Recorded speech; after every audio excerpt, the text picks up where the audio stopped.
Assalamualaikum warahmatullahi wabarakatuh. Alhamdulillah allazi hadana lihaza wa ma kunna linahtadiya laula an hadanallah.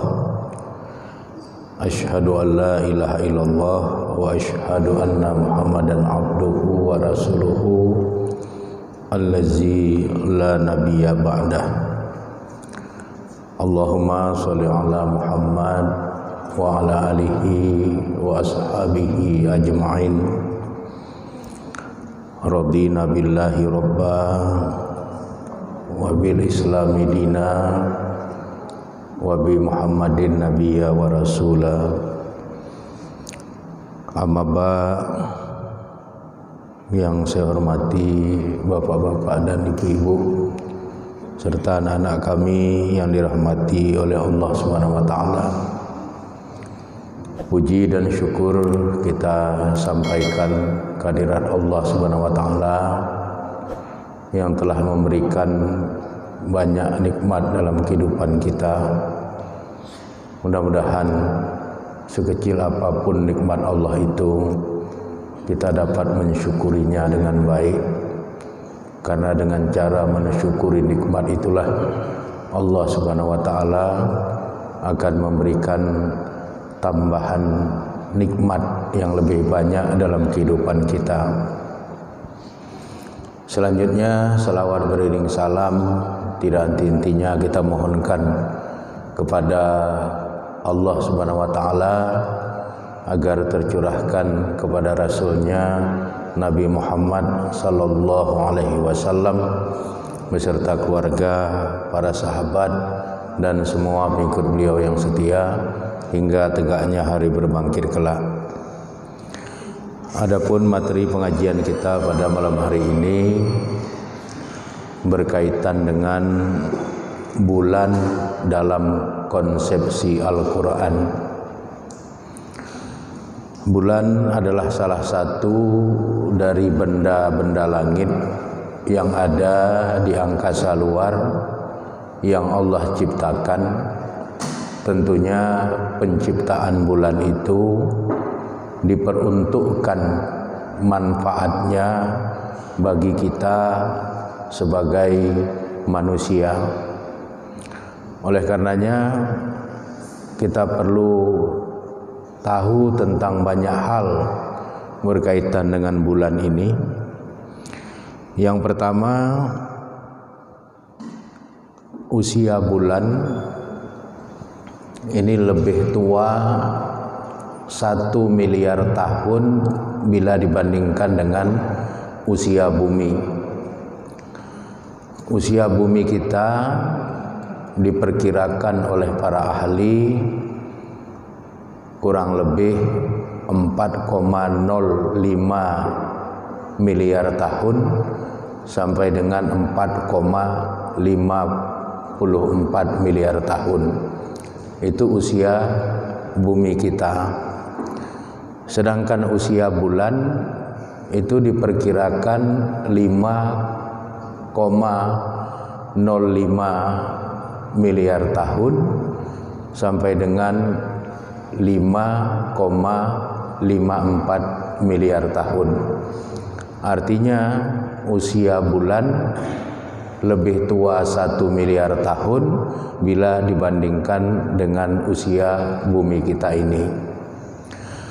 Kemudian yang kedua, bulan merupakan satelit daripada bumi, dan bulan sebagai satelit dari bumi ini punya manfaat yang besar bagi keberadaan bumi dan makhluk-makhluk hidup yang ada di permukaan bumi, khususnya adalah bangsa manusia.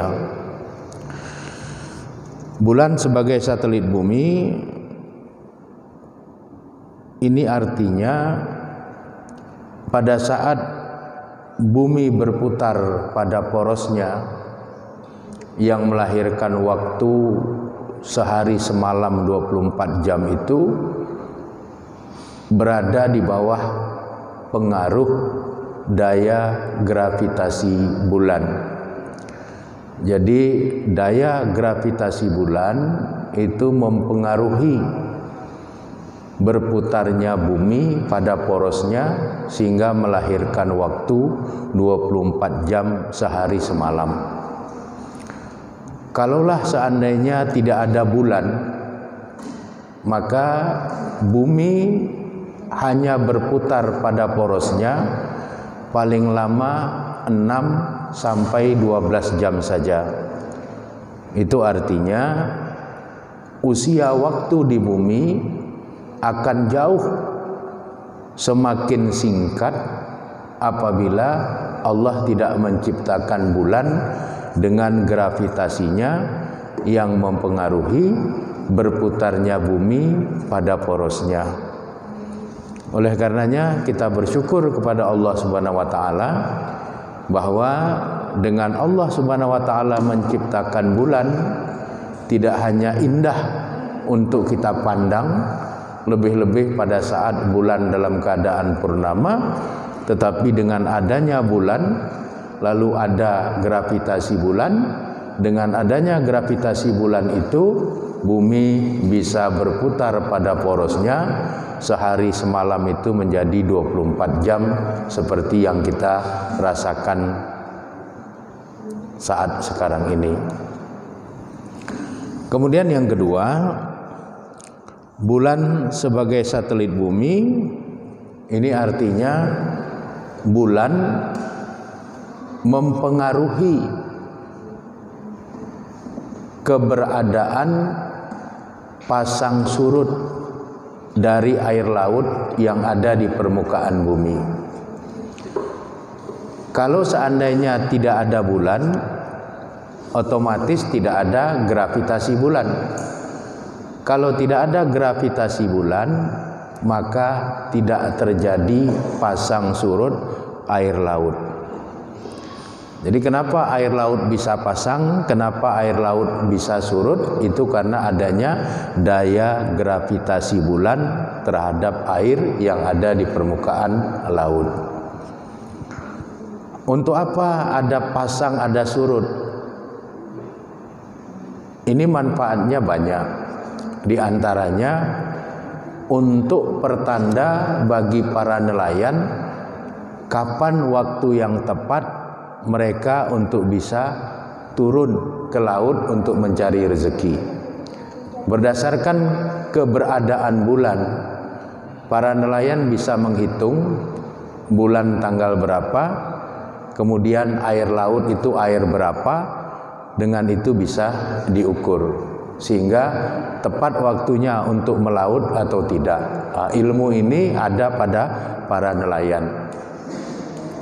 Kemudian yang kedua, adanya pasang surut air laut ini menjadi medium berkembang biaknya hewan-hewan tertentu yang ada di laut.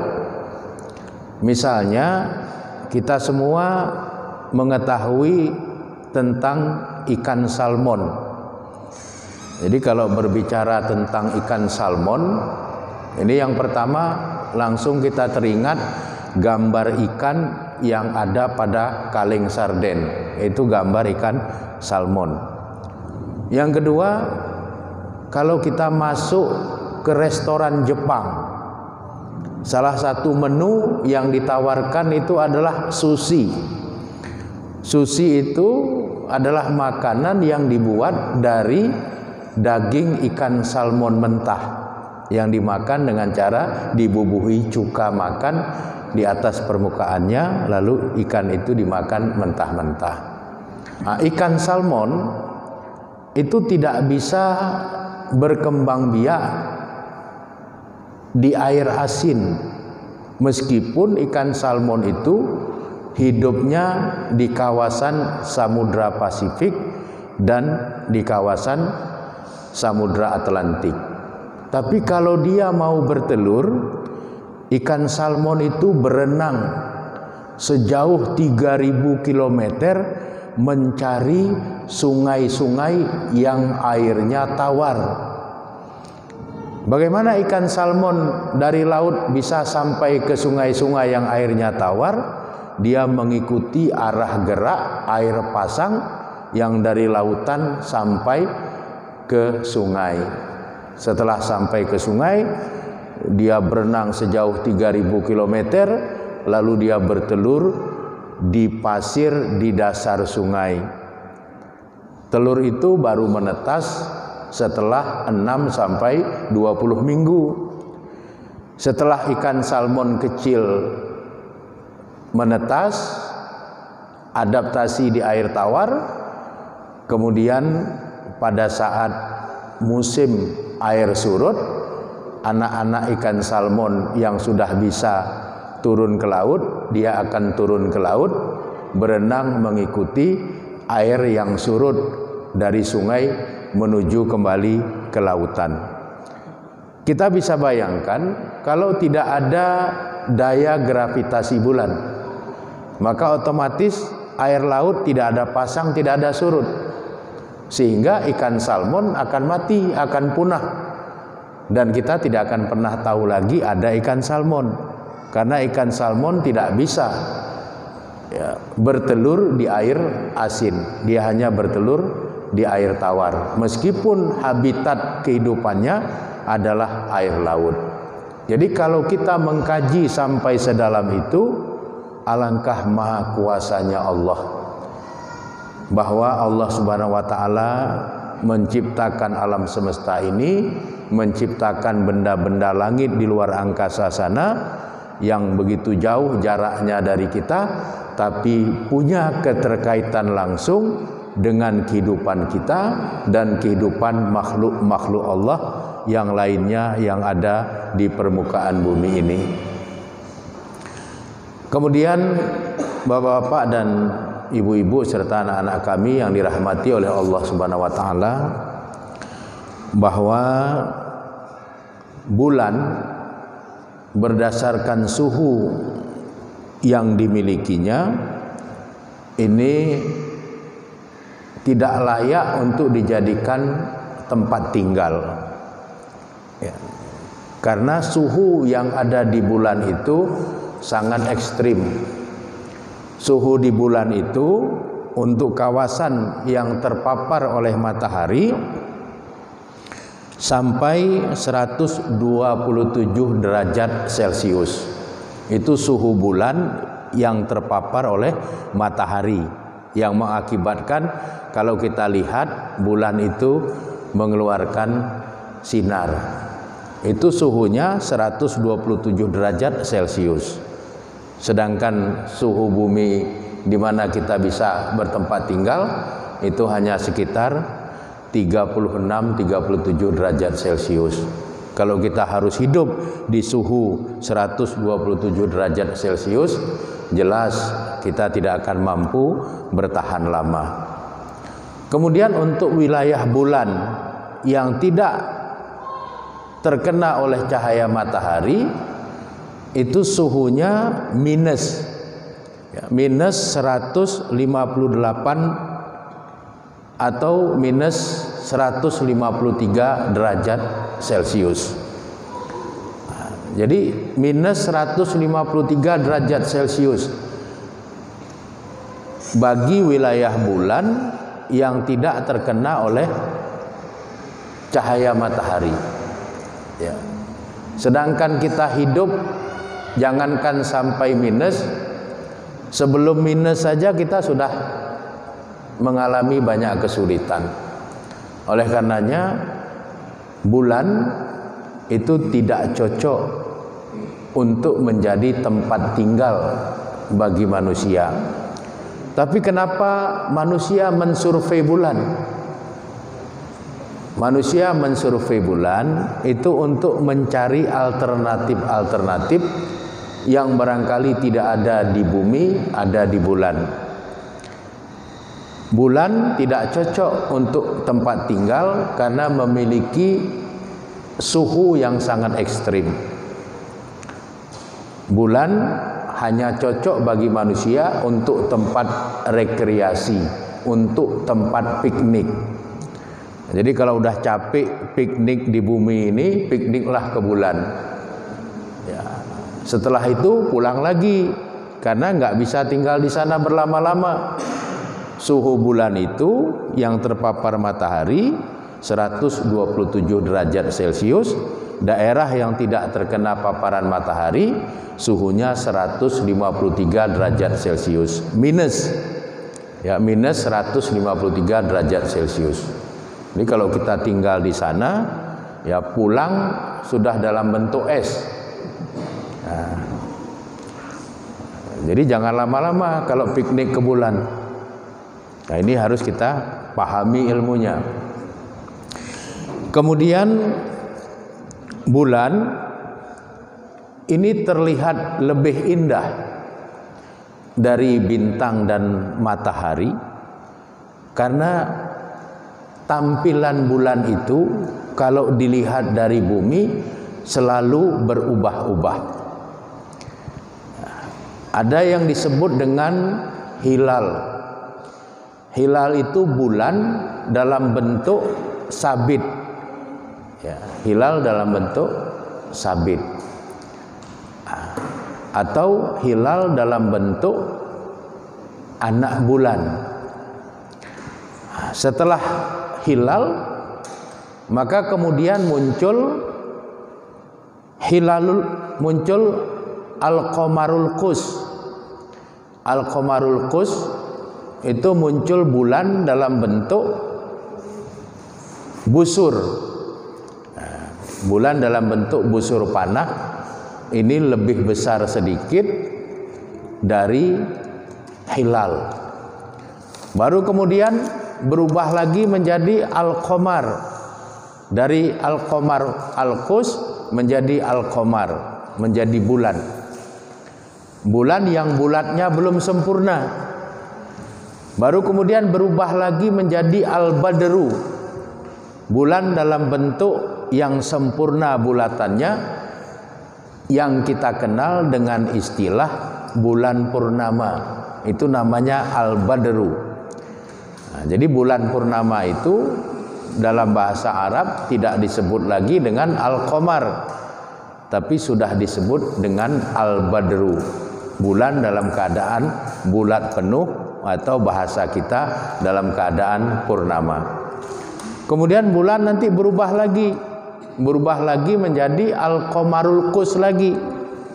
Berubah lagi, dia seperti bentuk busur panah kembali. Ya. Kemudian nanti kembali menjadi hilal.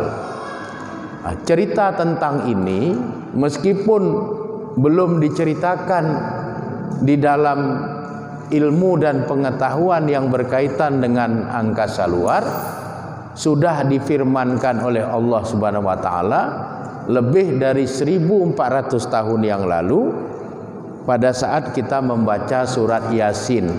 Ya, surat Yasin ayat yang ke-39. Jadi di situ diceritakan bahwa bulan itu berubah-ubah bentuknya.